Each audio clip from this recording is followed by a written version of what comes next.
அதான் உங்களுக்கு இந்த பனங்குடி இந்த மகேந்திரகிரி மலையில மட்டும் இந்த சிக்கல் நமக்கு இல்லை. உங்களுக்கு ஏற்கனவே தேனி இந்த மலை அடிவாரங்கள் மலைப்பகுதியில் எல்லாமே பாதுகாக்கப்பட்ட பகுதி, வனவிலங்குகள் காப்பகம் அப்படி அறிவிச்சு இது பண்றாங்க. இதுல என்னன்னா இந்த மேய்ச்சல் நிலங்கள் அப்படிங்கிறது நமக்கு கொஞ்சம் தான். அதை பாதுகாக்காம அதிகாரத்தில் இருப்பவர்கள் அரசே ஆக்கிரமிக்கிறது தான் ரொம்ப கொடுமை. இதுல என்ன கவலைக்குரியதுன்னா, நம்ம ஆவின் பால் விற்கிறோம், அதுக்கு ஒரு துறை இருக்கு, பால்வளத்துறை. கால்நடை, அதுக்கு ஒரு துறை இருக்கு, கால்நடை துறை. இந்த கால்நடை வளர்க்கவே விட மாட்டேன்னா இப்படி கால்நடைக்கு துறை இருக்கு. பால்வளத்துறை இருக்கு. பால் எங்கிருந்து வருதுன்னு கேட்டா பதில் இருக்கா? கால்நடை இல்ல, பசு இல்ல, பால்ங்கிறது ஆவின் பால், அதுக்கு ஒரு துறை இருக்கு, அதுக்கு ஒரு அமைச்சகம் இருக்கு. இந்த பால் எங்கிருந்து வருதுன்னு சொல்லுங்க பார்ப்போம். பால் ஆந்திராவில இருந்து வருது. ஆந்திர முதலாளிகளுக்கு லாபம் ஈட்டி கொடுக்கறதுக்கு ஒரு துறை இங்க வச்சுக்கிறீங்களா? அப்படி சாராயம் 50,000 கோடி, பால் 1,80,000 கோடி. அது உயிரை எடுக்குது, இது உயிரை கொடுக்குது. அப்ப எதை வச்சுக்கிட்டு எதை விடுறது? நீங்க சாராயத்தை கெட்டியா பிடிச்சுக்கிறீங்க, பாலை அதை வேற மாநிலத்திலிருந்து எங்களுக்கு இறக்குமதி பண்ணி கொடுக்குறீங்க.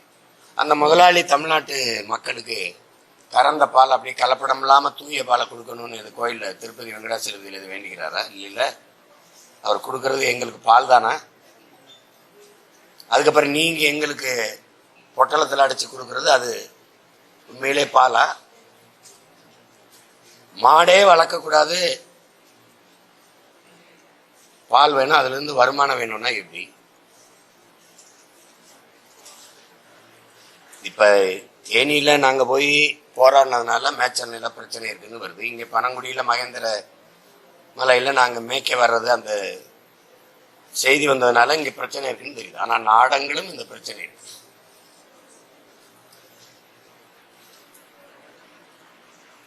அப்ப மேய்க்கால் வாரியம், வரக்கால் தண்ணி ஓடி வர்றது, ஓடைக்கால், இதையெல்லாம் ஆக்கிரமிக்க கூடாது. அதையெல்லாம் ஆக்கிரமிக்கிறது. இப்ப இதுல பாருங்க, இந்த இடத்துல மேய்ச்சல் புறம்போக்கு இருக்கு, மேய்ச்சல் நிலை இருக்கு. அதை அரசு 400 ஏக்கரை எடுத்து அதுல மனோன்மணிய சுந்தரனா இருக்குன்னு அந்த பல்கலைக்கழகத்துக்கு கொடுக்கு. அதுபோக அடுக்ககம் குடியிருப்புகள் கட்டுறதுக்கு நிலத்தை எடுத்து கொடுக்கு. அதுபோக மாண்புமிக்க நம்முடைய சபாநாயகர் அவர்கள் தனிப்பட்ட முறையில் அந்த இடத்தை அவர் வாங்கி வச்சிருக்கிறாரா இல்ல ஆக்கிரமிச்சு வச்சிருக்கிறாரா? இந்த அரசு மேய்ச்சல் புறம்போக்குள்ள அந்த இடத்துல மேய்க்கால் வாரியத்துக்குள்ள மேய்க்கால் அந்த இடத்துக்குள்ள இவங்களுக்கு எப்படி தனியார்களுக்கு இடம் வருது? என் மலையை நீங்க வெடி வச்சு தகர்க்கலாம், குவாரியா முதலாளிகளுக்கு கொடுத்து வெட்டி பல ஆயிரம் கோடியை சம்பாதிக்க விடலாம். ஆனா ஆடு மாடும் போய் மேய்ஞ்சிடக்கூடாது, அது ஆபத்து வந்துடும். அப்படித்தானே? வன விலங்குகளுக்கு ஆபத்து வந்துடும். அங்க இருக்கிற புலி, யானை, கரடி, காட்டு விலங்குகள், காட்டு மாடு, ஆடு, அதுக்கெல்லாம் ரொம்ப பெரிய பிரச்சனை ஆயிரும் உங்க நாட்டு மாடு ஆடுகள் மேய்ஞ்சா அப்படின்னு சொல்றீங்க. இவனுடைய வாழ்விடம் முதல்ல எங்கே இருந்தது? அந்த காடா தானே இருந்தது. அதை வீட்டு விலங்க நாங்க ஆக்கிக்கிட்டோம், சரி. ஆனா நீங்க பல்லாயிரக்கணக்கான டன் எடையுள்ள வெடிமருந்துகளை வச்சு தகர்த்து அந்த கற்குவாரியின் பேர்ல வெட்டி எடுத்துட்டு போறீங்களே மணலையும் கற்களையும், அப்போ அந்த விலங்கு எல்லாம் பாதுகாப்பா இருக்கா? எந்த பிரச்சனையும் இல்லாம வாழுதா? இதுக்கு யார்கிட்ட பதில் இருக்கு? இந்த மாதிரி கொடுமையான ஒரு ஆட்சி முறையை நீங்க எங்கேயா பார்த்திருக்கீங்களா? கால்நடைங்கிறது நம்ம செல்வம் இல்லையா? நாங்க பேசுறதுக்கு அப்புறம் நாட்டின் பிரதம அமைச்சர் மாண்புமிகு ஐயா நரேந்திர மோடி அவர்கள் கால்நடை விவசாயம் திடீர்னு இப்ப இயற்கை விவசாயத்துக்கெல்லாம் மாநாடு போட்டு பேசுறாங்க. விவசாயமே இயற்கை தான், அதே இயற்கை விவசாயம்னு ஒரு புதுசா பேசப்படுது. விவசாயம் இயற்கையா இப்ப இல்ல. ரசாயன வேதி உரங்களை கொட்டி, நச்சு மருந்துகளை கொட்டி, பூச்சிக்கொல்லி, உயிர்கொல்லியை கொட்டி, விஷத்தை விளைய வச்சு எங்களுக்கு கொடுக்க தொடங்கிட்டாங்க. இப்ப அதனால இப்ப அதிகமா கூடுதலா ஒரு வார்த்தை எங்க அப்பா நம்மாழ்வார் போன்ற பெருமக்கள் வந்ததுனால இயற்கை வேளாண்மை அப்படிங்கிற ஒரு சொல் கூடுதலா சேர்ந்துக்குது. ஒரு ஆண்டு ஒன்றுக்கு 1,39,000 40,000 கோடிக்கு இந்த பால் மட்டுமே போகுது. ஆனா ஆண்டு ஒன்றுக்கு 50,000 கோடிக்கு தான் அந்த சாராய வருவாய் வருது. சந்தை பொருளாதாரமே ஆபத்துங்கிறோம். அதுல சாராய பொருளாதாரத்தை என் மாநிலம் பிடிச்சுக்கிச்சு, வலுவா பிடிச்சு வச்சுக்குது.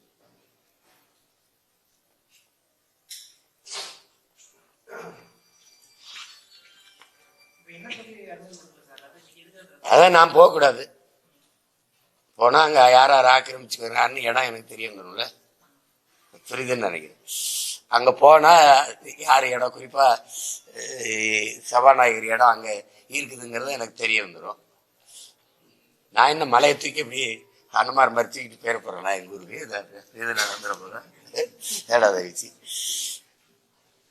ஆடு மாடு மேய்கிறதுனால இந்த இயற்கை வளம் கெடுது, காட்டுக்குள்ள இருக்கிற விலங்குகள் கெடுது, மேயக்கூடாதுன்னு நீங்க சொன்னீங்கன்னா கற்குவாரி எப்படி அனுமதிக்கிறீங்க?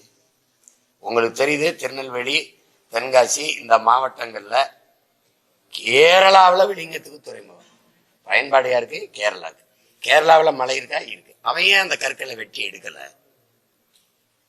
என்னுடைய கன்னியாகுமரி அந்த மலையின் தொடர்ச்சியில என் மாவட்டத்துக்குள்ள வெட்டி எடுத்துட்டு போயிட்டு உருவாக்க முடியாத வளம், அது இழந்துட்டேன்னா இழந்ததுதான். எத்தனை கோடி ஆண்டுகளானாலும் முடியாது. ஏன்னா உங்களுக்கு தெரியும், இது 450 கோடி ஆண்டுகளுக்கு முன்னாடி எனக்கு இயற்கை தந்த அரும்பெரும் கொடை. அதுல நான் கூட சொன்னேன், பலாயிரக்கணக்கான மலை பிரசவங்களை இறைமகன் இயேசு செஞ்சிருக்காங்க. ஹீரா அந்த மலையில தான் இது அருள் இறையருளே நபிகள் நாயகம் பெற்றிருக்கிறாங்க. குன்று இருக்கும் இடமெல்லாம் குமரன் இருக்கும் இடம்னு நம்ம போற்றோம். அப்ப இந்த குன்று இந்த மலைகளெல்லாம் அந்த புனிதத்துவம் பெறலையான்னு கூட நான் கேட்டேன். வெட்டி எடுத்துட்டு போக சொல்லி என் வளங்களையெல்லாம் எடுத்துட்டு போயிட்டாவே எனக்கு பரிசா என்ன கொடுக்குறான்? குப்பை, பிளாஸ்டிக் குப்பை, அதை கொண்டாந்து கொட்டுறா. மருத்துவ கழிவு, ஆடு மாட்டு கழிவு கொண்டாந்து கொட்டுறா. நீ அனுமதிக்கிற. உனக்கு தெரியாம அவன் லாரி உள்ள வருதா? விதினா குப்பையை கொட்டுறதுக்கு ஒரு விதி வச்சிருக்கீங்க. இந்த கல்குவாரி வளங்களை எடுத்துக்கிட்டு போறதுக்கு ஒரு அனுமதி.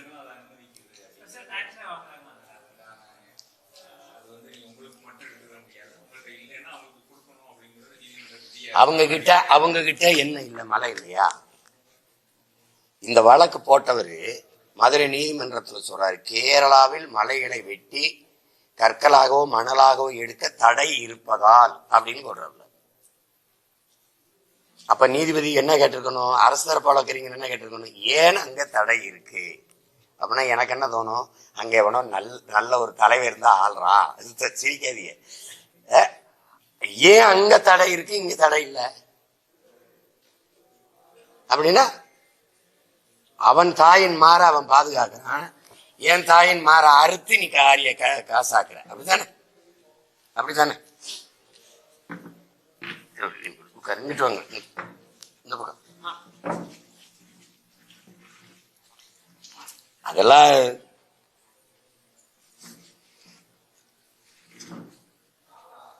நீதிமன்றத்துக்கு போனா சட்டப்படி எந்த குவாரியும் இயங்கலைங்கிறாங்க. அப்புறம் எப்படி மறுபடியும் இவ்வளவு இது வருது? அதிகப்படியா உங்க எல்லாருக்கும் தெரியுங்க. நீங்க எனக்கு அந்த கவலை இல்லை, ஏன்னா என் மண்ணில் மழை இல்லை, ராமநாதபுரம் சிவகங்கையில இல்லை, கடல் இருந்தும் அதனால எனக்கு பயன் இல்லை. உங்களுக்கு அதிகப்படியா தேனி திருநெல்வேலியில தான், தென்காசி இதுல தான் உங்களுக்கு மலைகள் அதிகமா கேரளாவுக்கு போகுது. குழிப்பாறையை வெட்டுவது, பாறை நமக்கு தேவைப்படுது, ஆத்து மணல் தேவைப்படுது அப்படின்னா இந்த மண்ணின் மக்களின் மணல் தேவைக்கு மட்டும் இந்த ஆத்து மணல்களை அள்ளி இருந்தால் 500 ஆண்டுகளுக்கு கொண்டு போயிருக்கலாம். இப்ப 3 அடி தானே அல்லணும்னு சட்டம் இருக்கு. அப்ப இரும்பு கை கொண்டு 30 அடி 40 அடி ஆழத்துக்கு அல்ல அனுமதிச்சது யாரு? இப்ப நீதிமன்றம் ஒரு கேள்வி கேட்குது பாருங்க, 1 லிட்டர் தண்ணீர் எவ்வளவுக்கு விற்குதுன்னு நினைக்கிறீங்க? நம்ம 1 பைசா எவ்வளவுக்கு அதான் அதை கொண்டு விற்கிறான்னு நினைக்கிறீங்க? என்னை பாருங்க, 20 ரூபாய். அது விண்ணூர்தி நிலையத்துக்குள்ள நீங்க வேணா பாருங்க, இவ்வளவுதான் ஒரு போத்தல், 1 மடக்கு வரும். அதிகமா குடிச்சா 40 ரூபா. 1 பைசாவுக்கு என்னுடைய தாமிரபரணி தண்ணி எடுத்துட்டு போக அனுமதி கொடுக்குறீங்கன்னா அப்ப உனக்கு என்னை பத்தி கவலையில இருந்தானே அர்த்தம்.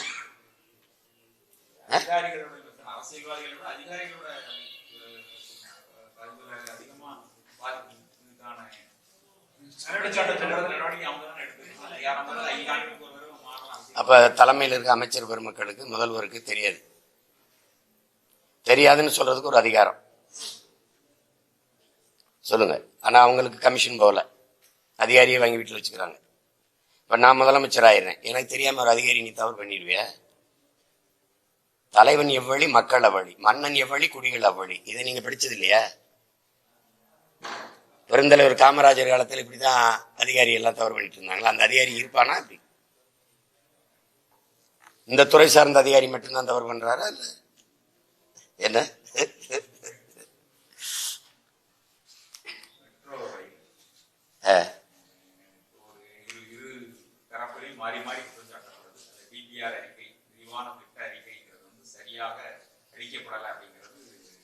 அதுல எனக்கு பெரிய உடன்பாடு இல்லை.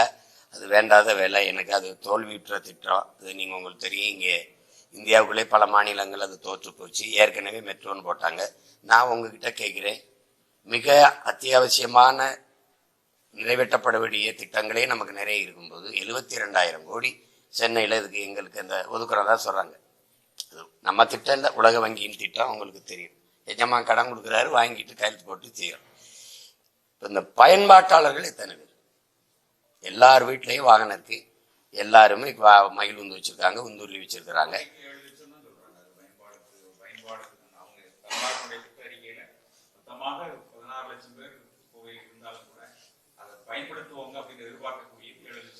அது அதை விட குறைவா தான் வரும். இவங்க வேணா அந்த கணக்கு கூடுதலா சொல்லலாம். அதுக்கு இவ்வளவு முதலீடு செய்து அந்த நகரத்தில் நெருக்கடியை உருவாக்கி தோன்றுனா மற்ற நாடுகள் மாதிரி குறுகிய காலத்துல அதை பணியை முடிச்சுட்டு வெளியேறணும்னு இல்லை. இப்ப சென்னையிலாம் உங்களுக்கு தெரியும், உங்க மொத்த மக்கள் தொகையில 8 கோடினா 2 கோடி அங்கேயே இருக்கான். அதனால இருக்கிற ஒரு அவசர உறுதி, உயிர்காக்கும் உறுதியை கூட உரிய நேரத்தில் எடுத்துட்டு போக முடியாது.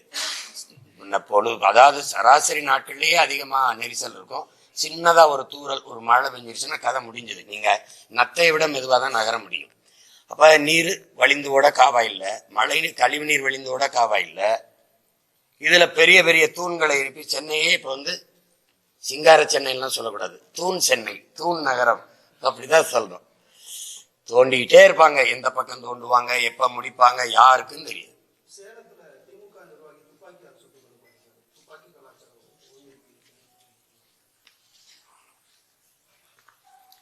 நான் கேட்டேன், வர மாட்டேங்கிறாங்க. அவங்களுக்கு எல்லாம் எப்படி துப்பாக்கி இருக்கு? உங்களுக்கு எதுக்கு துப்பாக்கின்னு ஒரே வார்த்தையில முடிக்கிறாங்க. அது ஒண்ணுதான் உங்களுக்கு இதா இருக்கா? கணக்கு இல்லாத போதை எப்படி எங்க வருது? வாய்க்குள்ள நுழையாத போதைக்கு மெத்தப்பட்ட மீன்கிறான், கொக்கைன்கிறான். அது இது அந்த கொக்கைன்லாம் பயன்படுத்துறதுன்னு சொல்றாங்க. ஒரு புதுசான ஒரு தாள் இருக்கணுமா, ரூபா தாள், புது தாள் இருக்கணுமா, அதுல அப்படி வச்சு உறிஞ்சணும்ன்றப்ப அது என்னென்னமோ சொல்றாங்க. எல்லாரும் பயன்படுத்துறாங்கிறாங்க. விசாரிச்சா கஞ்சா இதெல்லாம் இவங்களுக்கு தெரியாம உள்ள வருது, விக்குதுன்னு சொல்றதெல்லாம் ஒரு கையாளாதுதான். எனக்கு தெரியாதுன்னு சொல்றதுக்கு ஒரு அதிகாரம் தேவையில்லை. நீங்க இதுல ஒன்னும் வருத்தப்படுறதுக்கு, புதுசா செய்தி சொல்றதுக்கு இல்ல. சாராயம் காட்சி விற்கிறது குற்றமா சட்டமா சொல்லுங்க? அரசு காட்சி விற்கும், அது நல்ல சாராயம். நீங்கள் நான் காய்ச்சினா அது கள்ள சாராயம். அதை ஒருத்தர் வித்திருக்காரு, அது சரியா தவறா? தவறு. ஏற்கனவே அங்க மகாபலிபுரம் பக்கம் மரக்காணத்துல காய்ச்சி 19 பேருக்கு மேல கள்ளச்சாராயம், விஷச்சாராயம் குடிச்சு செத்தாங்க. விஷச்சாராயம் தான் சொல்லணும். அதுக்கப்புறம் கள்ளக்குறிச்சியில 60 பேருக்கு மேல இறக்குறாங்கன்னு வச்சு. இப்போ ஒரு தவறு நடந்த பிறகு அது கடும் சட்டத்தின் மூலமா அதை ஒழிச்சிருக்கணுமா இல்லையா? இல்ல, மறுபடியும் அதை காய்ச்சணுங்கிற துணிவு ஒருத்தருக்கு எப்படி வருது. அதுல இறந்த குடும்பங்களுக்கெல்லாம் குடிக்கிறதும் தப்பு, விஷச்சாராயம் அது சட்டத்தின் மீறி காய்ச்சி விற்கிறாருன்னு போது எல்லாமே சட்டப்படி குற்றம்.